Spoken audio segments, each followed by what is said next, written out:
have a question for Stephanie. Yeah. um, I'm just mindful of the fact that I think we're going a little stir crazy. And so I find myself turning to movement a lot throughout the day. So I guess from your perspective, like, how do we keep that reasonable and how do we make sure that we're being gentle and caring for our bodies and not taking too many runs or I think sometimes it's like, oh, we're on our fourth walk, so I imagine that people are like really loading up, and exercise is so great for our mental health, but how do we know when it's too much? Yeah, I think that's a really good question. It's hard, and I think especially with going stir crazy and wanting to get out of the house. And I've also noticed that when there's a lot of fitness classes offered, that the tendency is just to take more things to sort of find an escape in those activities.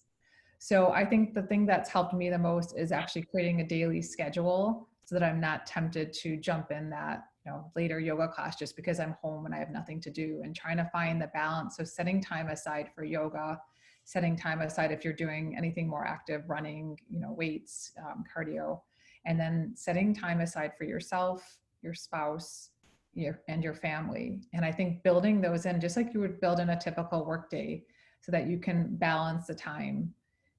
I feel like this time at home is such a gift, and it's so easy to go back to what we're used to doing and overload ourselves with, being busy, especially if we have a hard time with stillness. So I think if you can plan it in your day and just put down, this is when I'm going to exercise, or this is when I'm going to take my walks. um, and I think just in addition to that, you can also build in, if you're going to meal plan, right? You're speaking so much about meal planning and not overindulging. As we build that schedule of movement and activity and time for stillness and time for family, that we also can build in what we're going to plan for the meal, so that we're not tempted just to eat from boredom. Just like it's similar to movement, we're just moving because sometimes we need that escape. But a lot of times we have to find a way to sit with the fear and sit with that anxiety, sit with the panic, and not want to escape from it.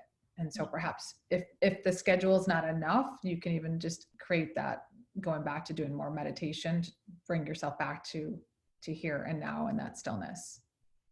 Well, I think that there's a lot of more tips and tricks that we want to share. And so our plan is to be doing this every week at the same time with the three of us, just different topics and things to include, and hopefully just offering more and more resources to people out there, so we can kind of connect and keep sharing. So thank you everyone for joining. And Kate, is there any last bits of information you need to share? I just, want to thank you guys so much for your time, and all the information was so helpful. And just remember to head over to the Simply Be website, simplybecounseling.net, on Friday. Like Audrey said, Stephanie Smith's ebook, which is really, really great, has tons of helpful information, especially about like where to start. And there's a lot of journal prompts and things like that in it that are really great.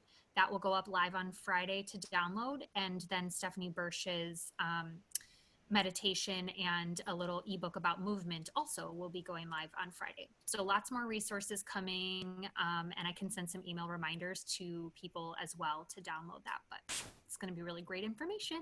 So join us again next week for more, as well as check out the website on Friday.